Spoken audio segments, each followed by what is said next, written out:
Hi, and welcome to Ohio University. Thank you.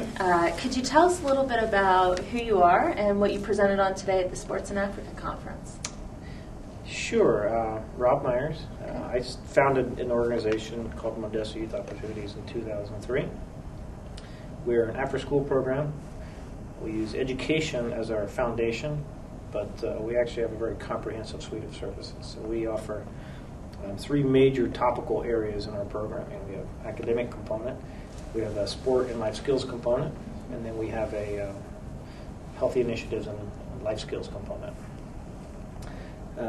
What we talked about specifically today was two things. One, as one of the trends I've noticed is more development money going into sports-only programs, and I wanted to underscore the necessity of basic education as the role of basic education in the development process. So I question the use of sport as a medium for development by itself. I think it's a brilliant way to reinforce certain traits and to make a comprehensive program better and stronger.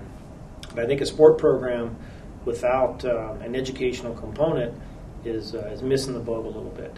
You've built some infrastructure, you've got an organization on the ground, you've got children coming in, and to not take that opportunity with that captive time with the children to subsidize the education process, I think is something that could be addressed. The second part of the discussion was one of the areas I operate from in terms of development is I really believe the very large organizations, the UN, CARE, Save the Children, World Bank, UNICEF, I think these organizations have become increasingly irrelevant in the development sector. They're unwieldy, they're bureaucratically, overburdened, and so if you subscribe to that and you see that these smaller community-based organizations are becoming more increasingly important in the development sector, one of the areas where we struggle is collaborating with one another. So where we have a certain area of expertise, we don't necessarily have a format or a medium to share our expertise with other organizations, or in turn bring in expertise that we could use from organizations who have other areas of specialty. So those were the two highlights of the discussion today, I would say. Fabulous. And you have come to this conference in the past. So what do you feel like you gain from the Sports in Africa Conference? How does it help you in your work as a development practitioner, if I may use that very overused phrase at times? Sure. It's a good conference. I mean, it does a couple things for me. One, it gives me an expanded network.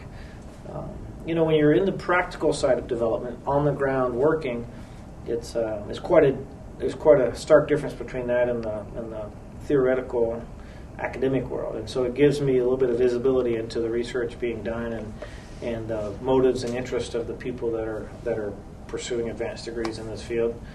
But there's some mind share. There's other organizations here that I always pick up a few tips and find out what other people are doing in different parts of Africa and what they're doing and how effective it is. So it's good in both ways in terms of getting our message out there, and also in expanding the network and meeting new people, more people. Wonderful. Yeah. Well, thank you so much for your time. Thanks for coming to Ohio University. Thank you. Enjoy the rest of the conference. Thank you. It's always a pleasure. George is supposed to say, and out.